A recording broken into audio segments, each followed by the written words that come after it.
Os acadêmicos presentes: Abelardo Jurema Filho, Alexandre Costa de Luna Freire, Damião Ramos. Para que eu não fique sozinho aqui, isolado, eu convido o secretário-chefe do Gabinete Civil, o doutor Roberto Paulino, mesmo governador Roberto Paulino, que representa o governador João Azevedo. Convido o secretário de Educação e Cultura, Antônio Roberto de Souza.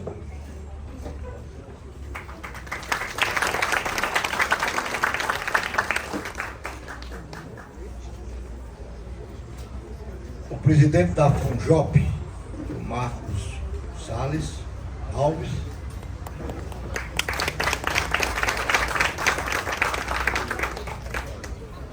O prefeito de São João do Rio do Peixe, terra do nosso senhor Luiz Claudino.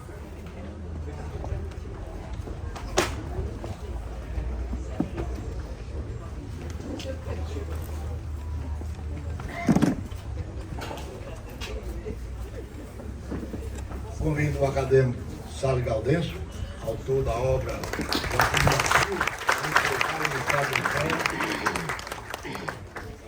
e, para nossa satisfação e honra, aqui presente o acadêmico Joaquim de Arruda Falcão Neto, prefaciador da obra, e que fará sua apresentação da Academia Brasileira de Letras.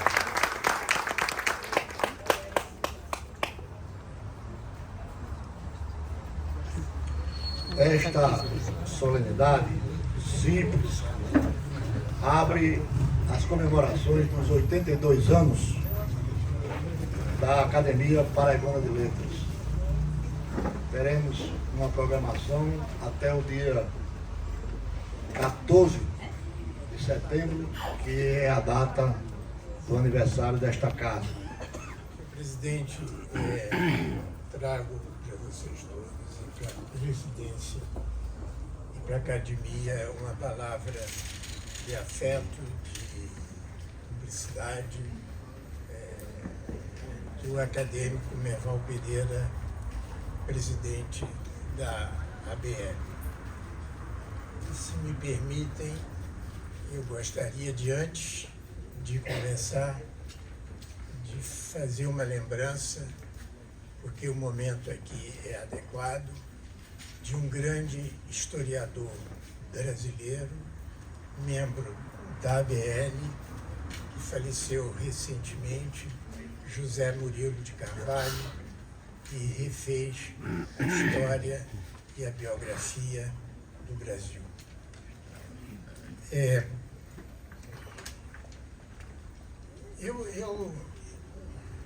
A vida é um grande acaso, né? É o inesperado. Na minha vida eu nunca pensei nem em ir para a ABL, não sou imortal. Imortal, como eu já disse, é fake news. Eles prometem, mas não entregam. Mas eu acabei escrevendo mais de 800 artigos na Folha de São Paulo, na minha vida toda. E escrevi em diversos outros jornais, como ainda, de vez em quando, corro o risco de escrever. E escrever, eu tinha que escrever os artigos pequenos, porque era para a página 2. E artigos de 30 linhas. Você já imaginou, vocês já imaginaram pensar um assunto, descrever e concluir em 30 linhas? É de um rigor e de uma disciplina. Eu, no final de algum tempo, eu sonhava em 30 linhas, eu comia em 30 linhas, eu passeava em 30 linhas, e eu acabei sendo uma pessoa sintética. Eu acabei sendo uma setor. Fui trabalhar depois com Gilberto Freire e me fiz sintético e sincrético. Bom, como é que você escreve? Fiquei me habituando. Como é que você escreve artigos? Eu tinha que fazer 3 vezes por semana. E aí eu descobri a forma, que é o seguinte: quando eu encontrava o título do artigo, a chamada dele, o artigo estava pronto. Então eu só tinha que desenvolver o lead, né? E para mim foi uma coisa tão habitual que o que eu queria mesmo era escrever um artigo que não precisasse de artigo, entendeu? Bastava o título dele. E que eu começasse assim, tarará, portanto, não precisa dizer mais nada. Qual é o lead das pequenas palavras que eu vou dizer para hoje para vocês? O lead é o seguinte: o Salles escreveu esse livro aqui sobre Joaquim da Silva. Será tudo verdade? Esse é o livro que eu quero dizer. Será que o que eles... É verdade isso aqui? As fontes, mas... Quer dizer, você viu o que ele disse? As fontes estão aí, mas tem o sujeito do conhecimento e o objeto do conhecimento. Ele dizer que as fontes estão aí, ele selecionou as fontes, ele interpretou as fontes. Eu não sei quando numa biografia se confundem o biografado e o biógrafo. Isso aqui é Joaquim da Silva ou Salles Gaudêncio? Hein? Porque esse é um processo de conhecimento. Você tem sempre o autor, o sujeito e o objeto. Quando se une os dois, você pretende ter produzido um conhecimento ou uma biografia, um livro, um romance, uma decisão na justiça.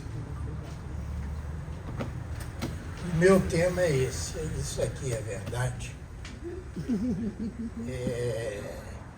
Porque, no fundo, a biografia é um abraço. É um abraço entre o biografado e o biógrafo. Qual o limite entre um e outro? Então, esse é o que eu queria discutir rapidamente com vocês.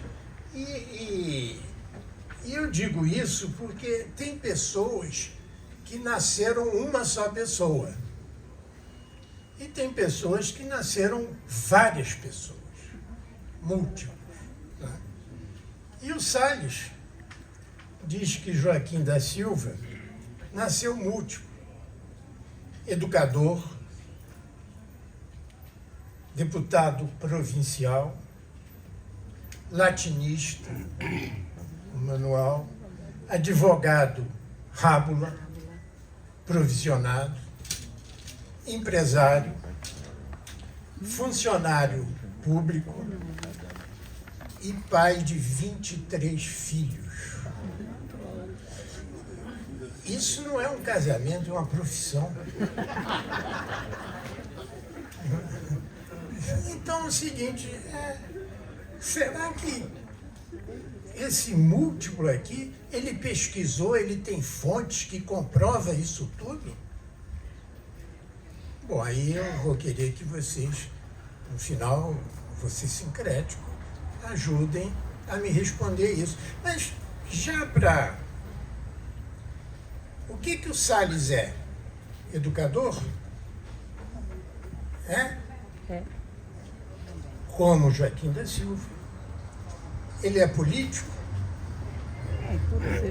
Como Joaquim da Silva. Ele é funcionário público? Como Joaquim da Silva. Mais comedido, porque foi com Glauce, Tiago e Samuel. De modo que você vê que tem elementos que se misturam, né? E isso deve ter impulsionado o Salles. Impulsionou muito bem. Mas como é que você decide se é verdade?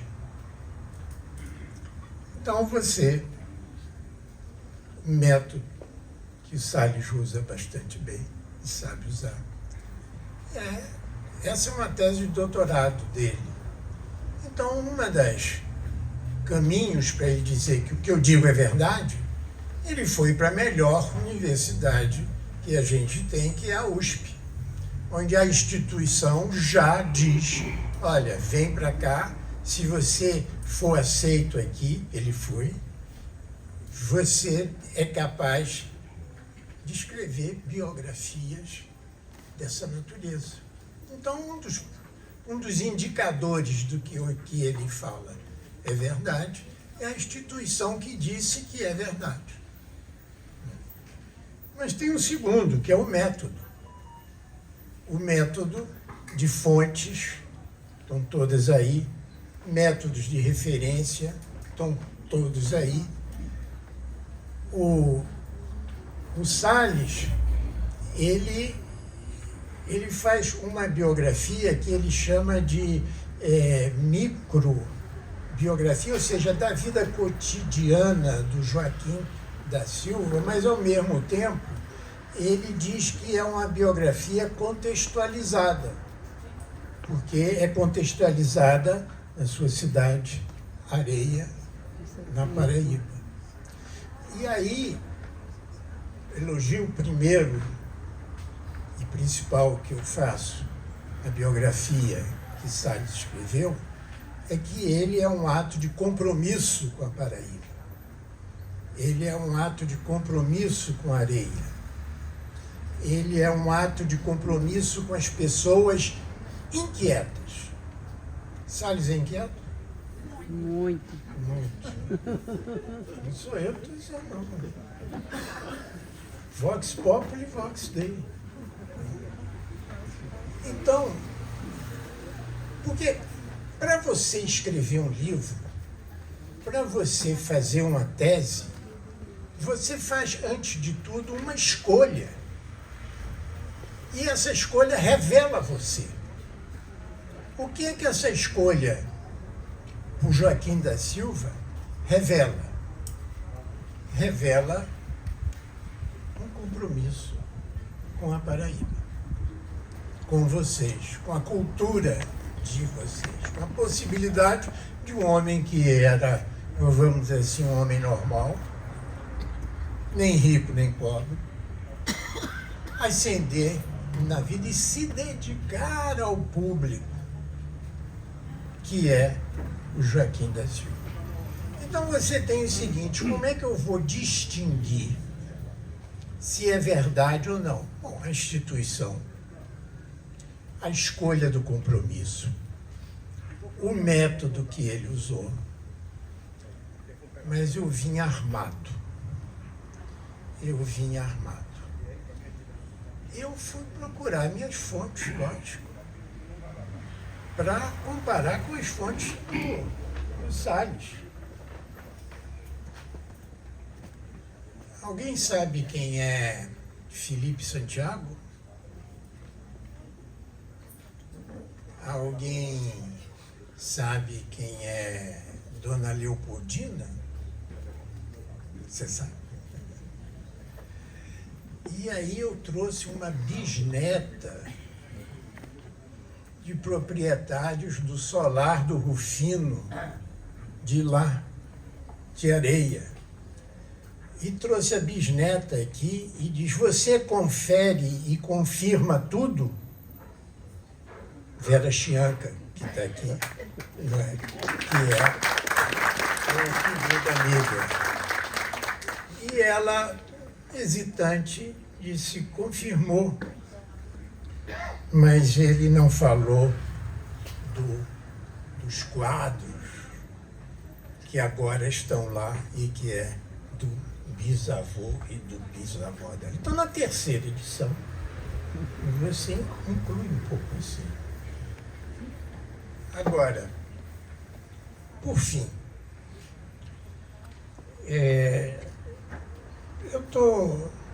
Fernanda Montenegro, que é nossa colega lá e com quem eu tenho aprendido muito, muito, muito, Fernanda diz: a vida é o inesperado, a vida é o acaso.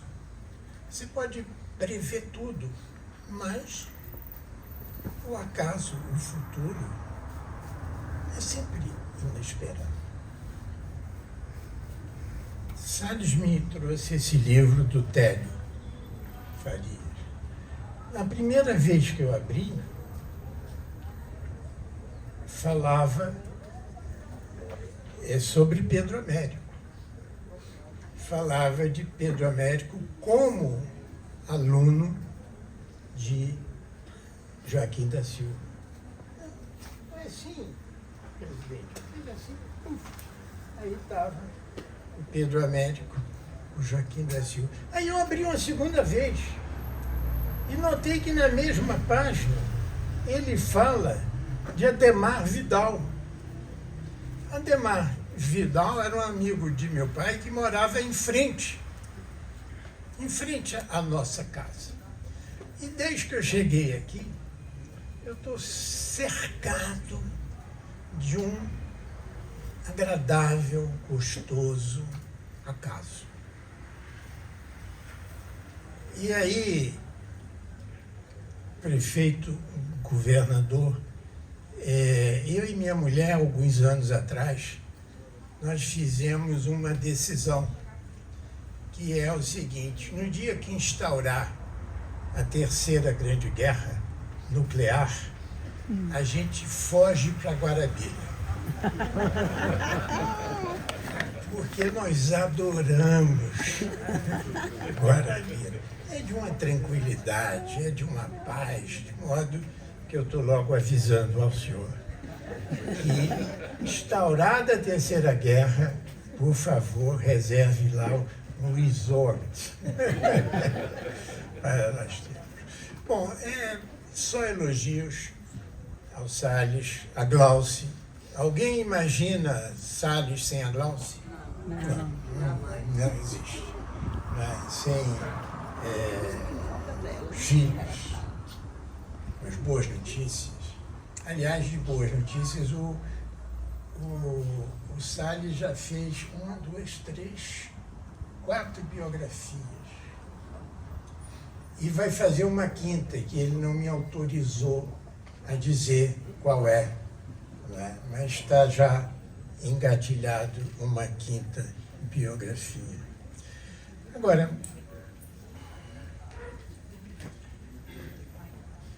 no final do livro, o Salles diz o seguinte: mas será que Joaquim da Silva era abolicionista? Mas será que Joaquim da Silva era liberal? Mas será que Joaquim da Silva? Mas será que Joaquim da Silva? Mas será que Joaquim da Silva? Uma boa biografia tem que ter a grandiosidade da humildade, que é da incerteza. E o Salles coloca isso muito bem no final do seu livro. Quando a gente lê, quer mais. Obrigado. Senhor presidente, Ramalho Leite, senhor Roberto de Souza Paulino, representando o senhor governador do estado da Paraíba, João Azevedo, senhor Roberto Souza, secretário de Estado da Educação, o prefeito da cidade de Antenor Navarro, Luiz Claudino, senhor presidente da FUNCHOP e o meu amigo Joaquim de Arruda Falcão. Digníssimas outras autoridades, desembargadores, Maria de Fátima, Agamenildes, juízes federais, estaduais, procuradores, professores das universidades da Paraíba,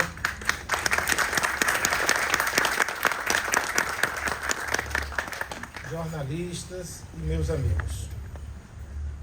Eu destaco aqui a presença da professora Glaucia Buriti, uma homenagem ao saudoso Tarcísio Buriti, que está aqui também com seu filho Maurício. E quero destacar também, já que o Joaquim anunciou, a presença da filha do professor Afonso Pereira, Ana Flávia Fonseca Pereira, como também a sua sobrinha, Daniela Pereira, que são as incentivadoras, patrocinadoras da próxima biografia que deverá ser lançado em abril, sob os auspícios do Arquivo Afonso Pereira e da família Pereira como um todo, também da sua outra irmã. Portanto, Joaquim, a veracidade da biografia eu abraço. E eu abracei a biografia do Joaquim. Eu só lembrando que há 16 anos atrás, o próprio Joaquim tem um vídeo, está registrado num vídeo, que na Universidade Federal da Paraíba nós fizemos esse lançamento. Estava naquele auditório pessoas que não estão mais aqui, mas na memória eu tenho uma mesa formada, era no reitorado do professor Rômulo Polari e outras figuras. E dizer, já que ele anunciou, que está saindo a biografia do professor Afonso Pereira e a complementação da biografia do saudoso governador José Targino Maranhão. A biografia de José Maranhão foi feita pela professora e minha amiga confreira Ângela Bezerra, que está aqui presente, com o jornalista Gonzaga Rodrigues. Com o falecimento de José Maranhão, a doutora Fátima, convidada pelo presidente do Senado Federal, para incluir o senador Maranhão entre os vultos que engrandeceram o Senado. É uma coleção que existe e, eventualmente, eles incluem determinados senadores que tiveram destaque na vida nacional e na sua vida parlamentar, o que foi o caso de José Maranhão. Então, a doutora Fátima, lá na conversa, botou o meu nome para que eu fizesse a biografia. Eu, de momento, disse para ela que eu estava comprometido e tinha um contrato de fidelidade, que eu não poderia... Como é que ia fazer a biografia do Maranhão? Mas eu não podia, eu teria que me virar e me transformar e fazer o que foi feito. Como já disse, os autores iniciais são Gonzaga e Ângela, desta academia, os dois, e eu fiz um escorço da vida de José Maranhão, uma complementação da contemporaneidade pós-biografia feita pelos dois confrades. E para isto, eu tive que usar um método diferente que usei com Joaquim Silva. Eu fiquei muito preocupado e o tempo era muito pouco. Nós estávamos em maio e o prazo para a entrega era agosto. Eram 3 meses. E eu fiquei muito preocupado porque eu tive a oportunidade de conviver com José Maranhão. José Maranhão me convidou para integrar o governo dele e eu nunca havia falado com ele. Nunca havia falado com ele. Então eu fiquei com essa responsabilidade. E o que fiz? No trabalho, numa outra biografia, que é do professor Paulo de Barros Carvalho, que essa é uma biografia que está disseminada no Brasil e no exterior, foram 5.000 exemplares, a editora da editora Noese está aqui. É a senhora Rosângela e, por sinal, eu quero lhe agradecer a sua presença na Paraíba pelo trabalho que você tem feito. Ela não só editou o Paulo de Barros Carvalho, como editou a Suané, Arte e Biografia, que é um outro trabalho que está também na Amazon, e uma tiragem superior a 3.000 ou 5.000, não sei. E vem a biografia do Maranhão. O que é que eu fiz? Convidei Eduardo Peruso, que era um colega meu, um aluno do doutorado da USP, o que fiz com o Paulo de Barros. Nós éramos 9 pessoas trabalhando na biografia em São Paulo. Todas as quintas eu ia para São Paulo. Quinta e voltava sábado. E para isto eu convidei um especialista em São Paulo, que é o professor Hernani Maia, o meu coautor da biografia de Paulo de Barros Carvalho. E aí o doutor Paulo me disse um dia: Gaudêncio, você tem que ir fazer uma entrevista com minha tia Suanê. Ela é uma artista plástica, uma viúva, está com 94 anos, e ela não gosta de conversar com ninguém, não. Ela gosta de ver na casa dela pintando, mas eu consegui que você fosse lá fazer uma entrevista com ela. E eu fui. Quando eu cheguei lá, que bati na porta, a dona Suanê disse: Ô Francisquinho, como vai? Faz mais de 30 anos que não lhe vejo. Eu disse: aqui vai ser complicado, porque eu nunca havia visto. Então, começamos a conversar. Ela disse: vamos fazer um café. E esse café ela foi coar um pano como os índios faziam antigamente. Ela é pernambucana, porque o nome dela é Lúcia de Barros Carvalho. Mas ela tinha um irmão padre, eram 7 irmãos, 6 homens e ela só a única mulher. E ela é irmã do padre Nelson de Barros Carvalho, lá de Água Preta, lá de Garanhuns, ali perto de Garanhuns. E Lúcia se desprendeu da família de Barros Carvalho, que eram grandes proprietários de engenho em Pernambuco, largou tudo e foi no cartório e trocou o nome dela. Ao invés de Lúcia de Barros Carvalho, botou Suané, que era um nome indígena. Foi um problema com a família, etc. E tal. E a Lúcia se mudou para o interior de Pernambuco para conviver com os índios. E lá tomava banho nua com os índios e deu uma confusão danada, que o bispo de Garanhuns, o Dom Expedito, que foi depois assassinado pelo padre Osana, mandou uma carta para o padre Nelson, que ele mandasse essa irmã dele vir embora urgente, porque estava escandalizando os paroquianos. Mas não pôde fazer nada, enfim. Eu sei que eu fiz a entrevista com o Suanê e terminou num trabalho chamado Arte e Biografia. Eu passei 3 anos na intimidade da casa de Suanê e ela tinha guardado em casa 400 telas pintadas por ela que ninguém nunca viu. Estão agora publicadas no Suanê, deve ter 180 ou 200 telas publicadas. Ela tem um trabalho artístico fantástico, o esposo dela também era professor, crítico de arte, e ela era amiga de Chateaubriand. Chateaubriand vivia na casa dela, ela ia à casa de Chateaubriand, era uma mulher muito discreta, mas ela tinha amigo das artes de São Paulo da época. Um dos quadros, só para ilustrar quem é a Suanê, ela fez um quadro chamado Alguma Coisa com o Engenho, e o Chateaubriand comprou alguns museus que ele criou por aí afora, tem tela de Suanê. Mas ela não gostou do quadro. E ela tinha um hábito, quando ela pintava e no dia seguinte não gostava, ela assassinava o quadro. Eu organizei alguns quadros para fotografar, que tinha um fotógrafo especial, e separava 10 telas. No outro dia só encontrava 5, 6 ou 7. Dona Suanê, que dê as telas? Meu filho está no hospital. Está aqui. Ela rasgava, literalmente, de faca as telas.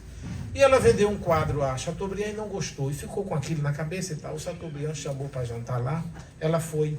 Ela contratou uma Kombi, deixou na porta. Isso está escrito lá no livro. Deixou na porta da casa do Chateaubriand e disse para o rapaz: determinada hora você deixa a porta aberta que eu vou botar uma tela aqui dentro. Ela roubou o quadro da casa do Chateaubriand, botou na Kombi e assassinou o quadro. Está na biografia dela porque ela me contou a história e tinha fotografia do quadro na casa dela e eu pus no quadro, pus no livro. Portanto, só para confirmar o que Joaquim falou, o Paulo de Barros Carvalho, o Joaquim Silva na 2ª edição, o escoço da vida política de José Maranhão, tanto na administração do Estado quanto no Senado e na Câmara Federal, a biografia do professor Afonso Pereira, que já leva quase 4 anos, não é isso, Ana Flávia? 4 anos que estamos trabalhando, não sou só, tem um grupo que trabalha comigo no arquivo, Porque quem não sabe fique sabendo. A casa, o arquivo de Afonso Pereira, tem uma imensidão de documentos. Eu já procurei saber e vou atestar que é o maior arquivo privado do Brasil. Uma diversificação imensa de fotografia, de artigos, de jornais, enfim. São 2 casas aqui no Jaguaribe, no Jardim Glória.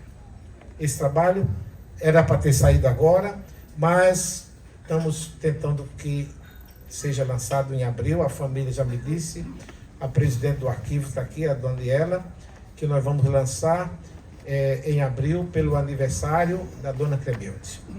Que quem não sabe, a Isabel sabe, que a Dona Crebilde trabalhou conosco na Casa de Zé Américo, quando fundamos a Casa de Zé Américo, no governo de Tarcísio Buriti. Ana Isabel veio do Recife, do Nabuco, para cá, a convite do Dr. Tarcísio Buriti e através do Edson Nery da Fonseca. E eu fui trazido de Antenor Navarro para cá, pelo Tarcísio Buriti, para ser o secretário executivo da casa, cujo presidente era o ex-reitor, o professor Milton Ferreira de Paiva. Pois bem, e aí o trabalho do doutor Afonso Pereira deverá ser lançado no mês de abril. É isso que estamos programando. Mas vamos voltar ao que interessa. O Joaquim Silva, passado esse tempo todo, primeiro, eu estou, assim como o Joaquim, pensando nas coisas que a gente não programa. Quem está aqui, nesse auditório, é um cidadão chamado Mário Hélio. E quem é Mário Hélio? Mário Hélio é um jornalista que é de Sapé, aliás, é desse lugar pertinho de Sapé. Sobrado, mas era um município de Sapé. Hoje tem a cidade de Sobrado e de Sapé. E o Mário Hélio e eu, há 40 anos atrás, fomos à Areia. Porque diz, mas engraçado, você é do sertão, por que você escreveu Joaquim Silva?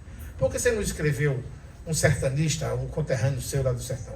Porque eu não tive a oportunidade que a Areia me deu. O Joaquim me chamou para a Areia. Eu fui para a Areia e decidi fazer Joaquim. Eu fui colega na época, estava fazendo um trabalho, Zé Otávio de Arruda Melo. Estavam fazendo um trabalho, eu estava estudando Antenor Navarro, o interventor.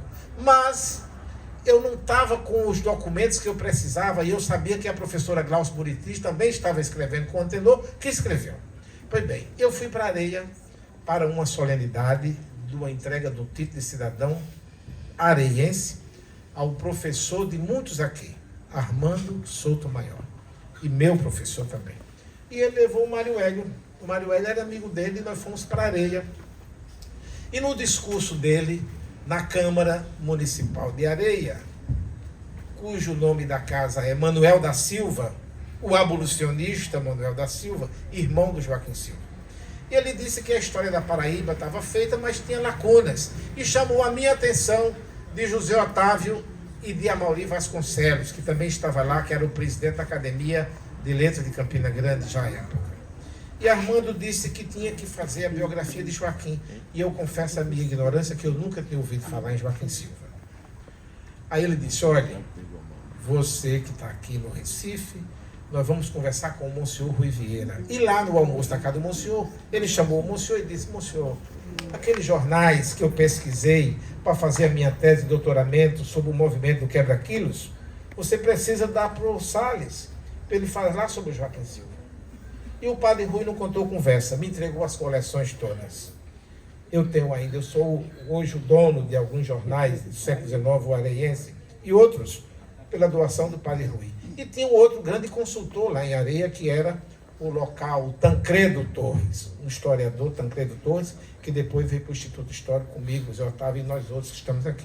Portanto, eu fui para a Universidade de São Paulo, preparei um projeto sobre a orientação do professor Souto Maior e submeti ao professor José João de Andrade Arruda, que era o professor do programa que eu entrei, que era um programa de História Econômica.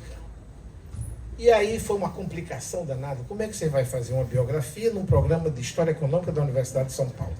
Eu, obviamente, aproveitei o que era o lado de empreendedorismo do Joaquim Silva, que era o tratamento do algodão com as boiandeiras para melhoria separar a pluma do caroço.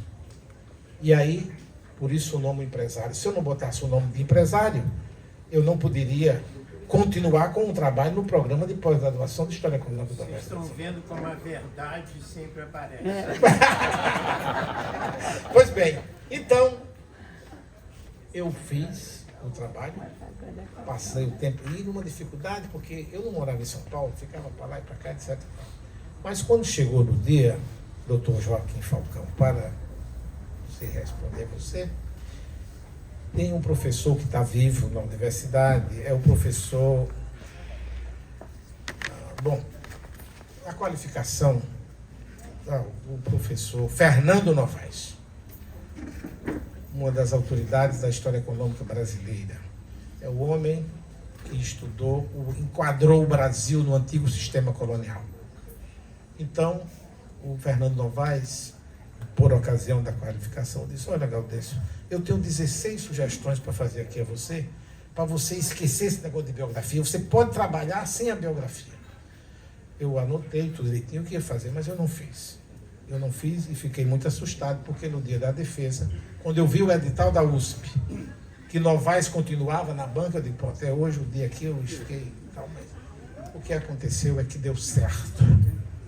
Engendrei o empreendedor da agricultura no século XIX, com a educação, com a cultura, com a legislação, com o patrimônio, e resultou nesse trabalho que a Universidade de São Paulo, como diz Joaquim, a quem atesta, me distinguiu com louvor, com distinção e publicação naquele dia lá. E aí eu transformei num livro e o Joaquim veio apresentar aqui, etc. Pois bom, mas a verdade é o seguinte, passado esse tempo todo, a questão do estudo biográfico mudou muito no Brasil. Nós temos nome de referência, e eu cito aí. E esta foi a primeira tese como biografia da Universidade de São Paulo. De lá para cá, aconteceram outras teses, outros estudos objetos de tese para obtenção de título naquela universidade. Aí tem lá já o sobre o Celso Furtado, Caio Prado, o próprio Gilberto Freire, tem muitos estudos. E aí eu resolvi mudar, tirar o que era a tabela e não servia mais só para aquele assunto da época da universidade e transformei numa biografia como as outras, como a de Paulo de Barros Carvalho, no primeiro capítulo, explicando e inovando, que, aliás, sobre este assunto, Zé Otávio, depois de 30 anos, me ligou outro dia e disse: olha, Gaudêncio, eu estou lendo o seu trabalho de Joaquim e tal, e conversamos sobre isso. E ele disse, me fez alguns conselhos: você tem que exatamente fazer isso, enquadrar dentro da atual conjuntura brasileira de estudo biográfico a biografia do Joaquim, quer dizer, desmembrar em separatas e cuidar do que é o estudo biográfico hoje no Brasil, o que mudou de 80 para cá. Por isso, meus amigos, eu não quero tomar muito tempo de vocês, eu quero agradecer imensamente a honrosa presença desse seleto auditório de vocês. Aqui estou vendo a vice-reitora da universidade, no exercício, e tantas outras pessoas ligadas à educação, meu amigo Rogério Viale está aí, tantos confrades e amigos da academia, do Instituto Histórico, e os amigos que eu tenho nesta cidade. E dizer que a dona Glau chegou atrasada, eu vou registrar a presença dela ali, entendeu? E dizer a vocês o seguinte: é uma noite de muita alegria, e os meus amigos mais próximos sabem que este ano, para mim, foi um ano que eu diria 90 dias de calvário, Joaquim.